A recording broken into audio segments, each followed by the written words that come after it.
Hello everyone, मेरा नाम कशिश है। मैं वीएमएमसी सफ्तरजंग का स्टूडेंट हूँ। जैसे कि मैंने फिजिकल केमिस्ट्री में आपके लिए काफ़ी सारी रिवीजन शीट्स बनाई हैं अब तक। तो फिजिकल केमिस्ट्री में तो रिवीजन शीट से आपकी सीधा सीधा हेल्प हो रही है, क्योंकि वो मेन फॉर्मूले से आपके नीट में क्वेश्चन अटैम्प्ट हो जाते हैं। अब मैंने सोचा कि इनऑर्गेनिक केमिस्ट्री में कैसे हेल्प कर सकते हैं। तो इनऑर्गेनिक केमिस्ट्री में याद करने के लिए बहुत सारी चीज़ें हैं, बहुत सारा डाटा है, बहुत सारे फैक्ट्स हैं। अब सारे तो याद करना इम्पॉसिबल है, किसी की भी बस की बात नहीं है। तो मैंने सोचा कि जो मेन चीज़ें जो मैंने पढ़ी थी और जो पेपर में भी आई हैं, प्रीवियस ईयर में आई हैं, वो कैसे पढ़ते हैं वो पॉइंट आउट करते हैं अलग से, और वो अच्छे से पढ़ लेते हैं, वो याद कर लेते हैं। तो हमने प्रीवियस ईयर क्वेश्चन देखे। तो प्रीवियस ईयर क्वेश्चन में एक ट्रेंड फॉलो हो रहा है कि ज़्यादा रखने वाली चीज़ें नहीं पूछी जा रही हैं, ज़्यादा क्वेश्चंस पूछ रहे हैं कॉन्सेप्चुअल। जैसे कि इस वीडियो में हम पी ब्लॉक की बात करेंगे। तो पी ब्लॉक के प्रीवियस ईयर क्वेश्चंस हैं जो फॉर एग्जांपल प्री ब्लॉक में 2006 से लेकर 2018 तक 43 क्वेश्चंस आए हैं। ठीक है, तो 43 क्वेश्चंस में से 10 क्वेश्चन ऐसे हैं जो सिर्फ ऑक्सीडेशन स्टेट आपको निकालनी आती है ना, सबसे बेसिक चीज़ है इनऑर्गेनिक केमिस्ट्री की, उससे आपके सोल्व हो रहे हैं। 43 में से 10 क्वेश्चन तो ऐसे आ गए, और 10 क्वेश्चन ऐसे हैं उसमें स्ट्रक्चर पूछा हुआ है सीधा सीधा एलिमेंट कंपाउंड का। तो आप स्ट्रक्चर अब आपको आता ही है, आपने केमिकल बॉन्डिंग पढ़ा है, तो उससे सोल्व हो रहे हैं। उसके बाद 6-7 क्वेश्चन ऐसे हैं जो सिंपल एसिड बेस पे आ रहे हैं, और 6-7 क्वेश्चन ऐसे हैं जो जनरल ऑर्डर पूछ रहे हैं। तो कुल मिला के 35-36 क्वेश्चंस ऐसे हैं जिनका पी ब्लॉक से भी कोई लेना देना नहीं है। अगर आपको बेसिक नॉलेज है जैसे कि केमिकल बॉन्डिंग और क्लासिफिकेशन एंड पीरियोडिसिटी, ये दोनों चैप्टर भी आपको अच्छे से आते हैं, तो आपके क्वेश्चन अटेम्प्ट हो पा रहे हैं। तो इनसे काफ़ी हेल्प है, क्योंकि कॉन्फिडेंस बूस्टअप हो रहा है। अपने को रटना ज़्यादा है ही नहीं, अपने को कॉन्सेप्ट समझना है चैप्टर का, मेन सब्जेक्ट का, उससे हमारे क्वेश्चन अटेम्प्ट हो रहे हैं ईजिली। तो अब हम क्वेश्चन देखते हैं कि क्वेश्चन आए कौन कौन से हैं प्रीवियस ईयर्स में। अब जैसे कि ये 2007 का क्वेश्चन है नंबर 10। इसमें ऑक्सीडेशन स्टेट पूछी हुई है लेडोटिन की सीधा सीधा। तो ये आपने पढ़ा ही होगा कि लेडोटिन में +2 ऑक्सीडेशन स्टेट भी शो करते हैं इनर्ट पेयर इफेक्ट की वजह से, और लेड में +2 स्टेबल होती है और टिन में +4। अगला क्वेश्चन, इसमें स्ट्रक्चर पूछा हुआ है, मतलब कौन से एनायन प्रेजेंट होते हैं चेन स्ट्रक्चर ऑफ सिलिकेट्स में। ये याद करने वाला पॉइंट है, तो सिलिकेट्स इंपॉर्टेंट है, सिलिकेट्स से क्वेश्चन आए हुए हैं। अगला, which of the following molecules act as a Lewis acid. ये सीधा सीधा, अगर आपको मॉलिक्यूल्स के बारे में कुछ भी नहीं पता है, तो अपने को पता है कि जो इलेक्ट्रॉन डेफिशिएंट मॉलिक्यूल होते हैं वो लुईस एसिड होते हैं। तो यहाँ पे उससे ये क्वेश्चन सोल्व हो जाएगा। अब अगला, ये फिर से सिलिकेट पे क्वेश्चन आया हुआ है। इसमें भी name the type of structure of silicate in which one oxygen of atom of SiO4 whole 4- is shared. Pyrosilicate में होता है, ये आपको याद ही करना पड़ेगा। अब अगला स्टेटमेंट्स, ये देखो अब तक सिर्फ एक पहला क्वेश्चन है जो स्टेटमेंट पे आया। तो ये तो प्रॉपर्टीज़ हैं, प्रॉपर्टीज़ आपको याद होनी चाहिए। NCERT प्रॉपर्टीज़ याद कर लेना, उसके अलावा कुछ प्रॉपर्टीज़ नहीं पूछी जाती हैं, वो भी आपको मैं बाद में बता दूंगा कि कौन कौन सी इंपॉर्टेंट है। अब अगला, एम्फोटेरिक ऑक्साइड। तो ये अपने को पता ही है कि जो मेटल ऑक्साइड्स होती हैं वो बेसिक होती है, जो नॉन मेटलिक होती है वो एसिडिक होती है, और कुछ एम्फोटेरिक ऑक्साइड है जो पढ़नी है अपने को। 5 या 6 ही हैं, वो याद कर लेना। इसमें जैसे कि SnO2 है, वो एम्फोटेरिक ऑक्साइड है। अगला, ये 2013 का क्वेश्चन है कि which of the following structure is similar to graphite. ये बोरोन के कंपाउंड से रिलेटेड है। बोरोन के कंपाउंड्स काफ़ी इंपॉर्टेंट है, जितने भी NCERT में दिए उनकी सारी प्रॉपर्टीज़ आप याद कर लेना, इन पे सीधा सीधा क्वेश्चन आएंगे, काफ़ी इंपॉर्टेंट है। देखो अगला क्वेश्चन 2013 में फिर से सिलिकेट्स पे आ गया। The basic structural unit of silicates SiO4 whole 4-। देखो सिलिकेट्स पे तीसरा क्वेश्चन आ गया अब तक। फिर विच of the following is electron deficient, वही सीधा सीधा लुईस बेस। फिर से क्वेश्चन रिपीट हो रहा है, इसमें भी बोरोन वाला आंसर होएगा। फिर the stability of +1 oxidation state among 13 group elements. ये भाई इनर्ट पेयर इफेक्ट पे क्वेश्चन आ रहा है। फिर से ये आपको पता ही है कि +1 ऑक्सीडेशन स्टेट की stability down the group increase करती है due to inert pair effect. अब अगला क्वेश्चन, ये बोरिक एसिड पे आ गया, फिर से बोरोन कंपाउंड। तो अब तक हम देख रहे हैं कि सेम ही टाइप के क्वेश्चन आ रहे हैं। अब boric acid is acid because it's molecule ये एनसीईआरटी में लाइन दी हुई है। सेकंड आंसर है इसका, accepts OH minus from water releasing proton. तो ये प्रॉपर्टीज़ है, प्रॉपर्टीज़ अपने को याद करनी है बोरोन के कंपाउंड्स की। अब देखो ये पहला क्वेश्चन आया जो सीधा सीधा रिएक्शन पे है, तो ये आपको याद होना चाहिए। तो एक क्वेश्चन रिएक्शन से आया अब तक। अगला, it is because of inability of NH2 electrons of the valence shell to participate in bonding. अब ये क्वेश्चन फिर से इनर्ट पेयर इफेक्ट पे आया।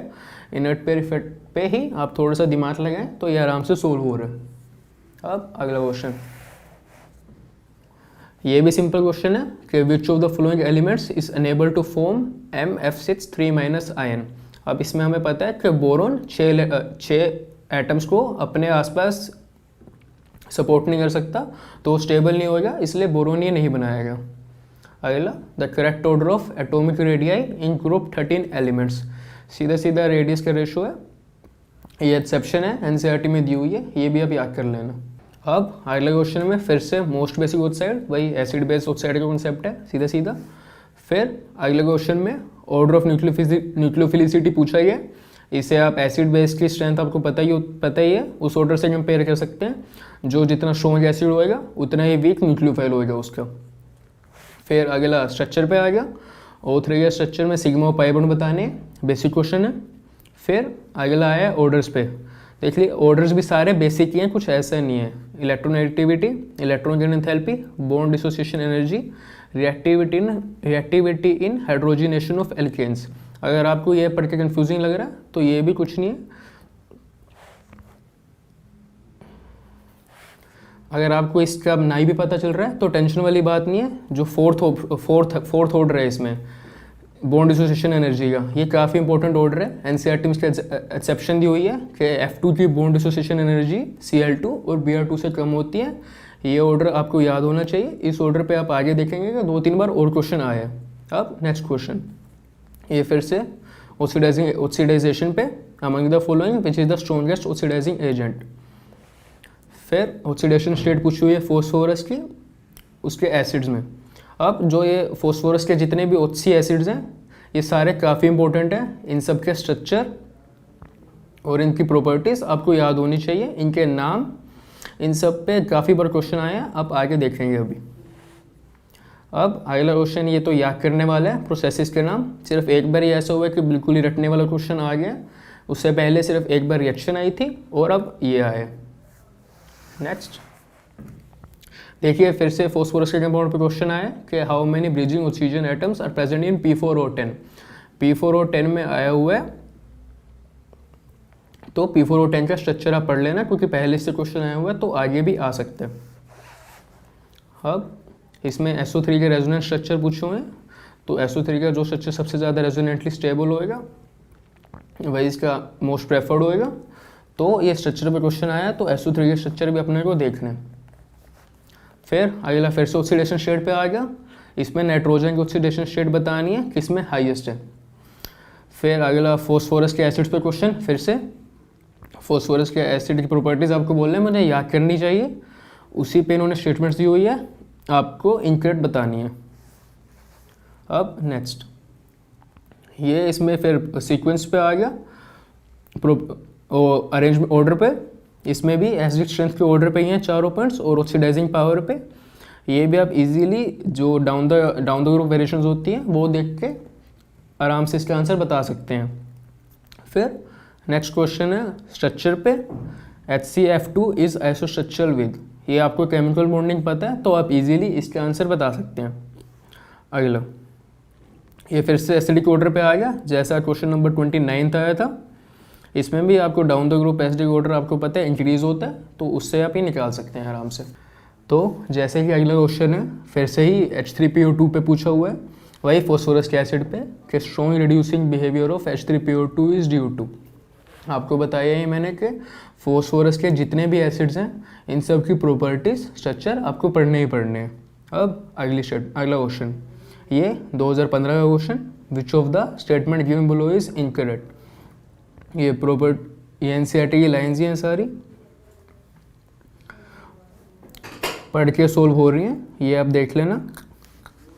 Next question, question number 34, AIPMT 2015, the variation of boiling point of hydrogen halide is in the order of HF greater than HI greater than HBr greater than HCl. What explains the higher boiling point of hydrogen fluoride? अब ये भी NCERT का ये NCERT में exception दिया हुआ है, इसका रीज़न भी एनसीईआरटी में दिया हुआ है. तो इससे पता चल रहा है कि हेलोजन की प्रॉपर्टीज़ पे स्टेटमेंटल क्वेश्चन आए हुए हैं, तो ये अपने को एनसीईआरटी में से पढ़नी है. रिएक्शंस ना याद हो पाए तो इतना इशू नहीं है, पर जितनी भी एक्सेप्शनल प्रॉपर्टीज़ और उनके रीजंस एनसीईआरटी में दिए हुए हैं वो ज़रूर पढ़ लेना. अब फिर से एसिड पे question, which is the correct statement for given acid, NEET 2016 में. इसमें फोस्फीनिक एसिड और फोस्फोनिक एसिड पे स्टेटमेंट्स दी हुई है, दोनों ही फोस्फोरस के एसिड है. तो देखिए फोस्फोरस के एसिड्स पे कितने सारे क्वेश्चन आ चुके हैं अभी तक, और अभी आगे और भी आने वाले हैं. अब अगला क्वेश्चन ये फिर से उसी ऑर्डर पे आ गया, नीट 2016 में कि which of the following order is correct for bond dissociation enthalpy of halogen molecules. ये पहले भी आया था, ये भी एनसीईआरटी में दिया हुआ है कि इसमें फ्लोरीन का एक्सेप्शनली लो हो जाता है क्लोरीन और ब्रोमीन के कंपैरिजन में. अब नेक्स्ट क्वेश्चन, ये क्वेश्चन देखिए 3 बार आ चुके हैं, नीट 2005 में भी, 7 में भी और 16 में भी. क्लोरीनेटेड एसिड्स का इसमें एसिडिटी का ऑर्डर पूछा हुआ है. ये अपन ऑक्सीडेशन स्टेट कंपेयर करके कर सकते हैं. जितनी ज़्यादा ऑक्सीडेशन स्टेट होगी उतनी ज़्यादा एसिडिटी होगी. अब अगला क्वेश्चन, ये फिर से सीधा स्ट्रक्चर पे आया हुआ है. अगर आपको केमिकल बॉन्डिंग अच्छे से आता है तो आप ये क्वेश्चन इजीली अटेम्प्ट कर सकते हैं.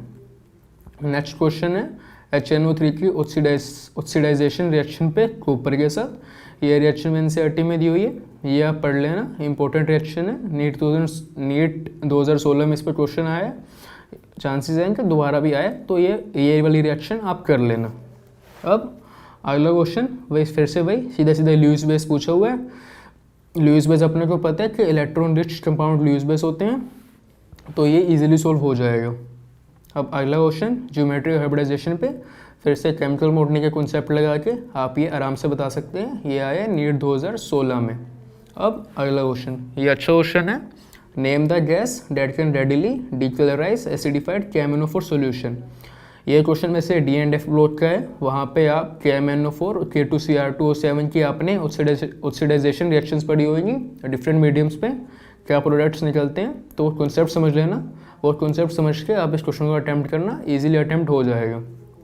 अब अगला question, in which pair of ions both the species contain SS bond. ये आप हिट एंड ट्रायल से भी सोल्व कर सकते हैं वैसे तो, स्ट्रक्चर्स बना के देखेंगे तो. पर ये सल्फर के एसिड के सल्फर के जितने एसिड्स हैं उनके स्ट्रक्चर के बेसिस पे क्वेश्चन आए हुए हैं. अब तक जितने क्वेश्चन आए थे फोस्फोरस के एसिड्स पे आए थे, ये पहला क्वेश्चन है जो सल्फर के एसिड्स पे आया है. तो अगर आप पढ़ना चाहते हैं तो पढ़ भी सकते हैं. फोस्फोरस के एसिड देखने के बाद अगर आप इन्हें देखेंगे तो आपको ईजिली समझ आ जाएंगे, तो एक बार देख लेना. फोस्फोरस के तो आपको प्रॉपर्टी स्ट्रक्चर सब अच्छे से पढ़ने हैं, इनका एक बार स्ट्रक्चर देख लेना. जैसे कि नीट 2017 में क्वेश्चन आया हुआ, तो चांसेस हैं तो दोबारा भी आ जाए. अब अगला क्वेश्चन नीट 17 का ही, ये फिर से वही स्ट्रक्चर पे क्वेश्चन आया हुआ है सीधा. आपको केमिकल बॉन्डिंग आता है तो आप इजीली कर ही लेंगे इसको. फिर 18 में decreasing order of oxidation state in an compound, फिर से इजी क्वेश्चन आया हुआ है, ऑक्सीडेशन स्टेट कंपेयर करनी है, इजीली हो जाएगा. फिर वही हेलोजन्स की प्रॉपर्टीज़ पे क्वेश्चन है, नीट 2018 में आया, तो अपने को इससे पता चल रहा है कि हेलोजन की जो प्रॉपर्टीज़ है वो अपने को एनसीईआरटी से पढ़नी है. तो कुल मिला के इससे यही पता चला कि प्रॉपर्टीज़ पे क्वेश्चन आए ज़्यादातर. रिएक्शन पे आपको 2 या 3 ही मिले होंगे, प्रॉपर्टीज़ पे काफ़ी क्वेश्चन आए, तो अपने को प्रॉपर्टीज़ पढ़नी है मेनली. अपना फोकस प्रॉपर्टीज़ में होना चाहिए, ठीक है. तो जैसे कि हमने अब क्वेश्चन देखे कि जो ज़्यादातर क्वेश्चन हैं वो किन टॉपिक से आए हैं, उनकी बात कर लेते हैं. तो वो आए एसिड और एसिडिक बेसिक ऑक्साइड्स पे सीधा तो कौन सी ऑक्साइड एसिड है, कौन सी बेसिक है, कौन सी एम्फोटेरिक है, वो अपने को पता होना चाहिए. उसके बाद आए बोरोन कंपाउंड्स पे. बोरोन कंपाउंड्स के स्ट्रक्चर, उनकी प्रॉपर्टीज़, उनकी जितनी भी एक्सेप्शनल चीज़ें हैं वो सारी आप एनसीईआरटी से पढ़ लेना. रिएक्शंस याद करने की उतनी ज़रूरत नहीं है, छोड़ देना चाहे, पर प्रॉपर्टीज़ कौन कौन से कंपाउंड है वो आपको अच्छे से पता होने चाहिए. उसके बाद सिलिकेट्स पे काफ़ी क्वेश्चन रिपीट हुए हैं. सिलिकेट्स के जितने टाइप हैं, कौन से टाइप में कौन सा बेसिक जो स्ट्रक्चर होता है वो आपको पता होना चाहिए, तो ये अच्छे से कर लेना. उसके बाद जो मोस्ट इंपॉर्टेंट है वो है फॉस्फोरस के एसिड्स.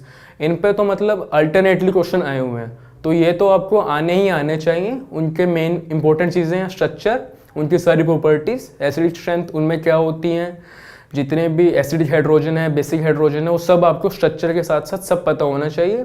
और एसिडिक ऑर्डर में आपको एसिडिक स्ट्रेंथ का जो ऑर्डर है इसमें एक्सेप्शंस है, ऑक्सीडेशन स्टेट के हिसाब से वेरी नहीं करता है। H3PO2 सबसे स्ट्रॉन्गेस्ट होता है और H3PO4 सबसे वीकेस्ट होता है, तो ये आपको पता होना चाहिए। उसके अलावा स्ट्रक्चर पे आए सीधा सीधा, वो आपके केमिकल बॉन्डिंग के कॉन्सेप्ट स्ट्रॉन्ग होने चाहिए। जितनी जल्दी आप स्ट्रक्चर बना पाएंगे, क्योंकि ईजी क्वेश्चन है, जितनी जल्दी आप ऐसे क्वेश्चंस को उड़ाएंगे उतना आपको बाकी पेपर अटेम्प्ट करने में बेनिफिट मिलेगा।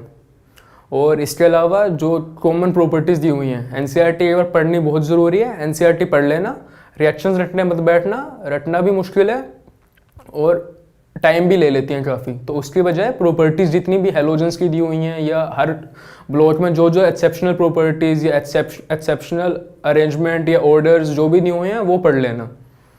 तो यही सब है। Thank you.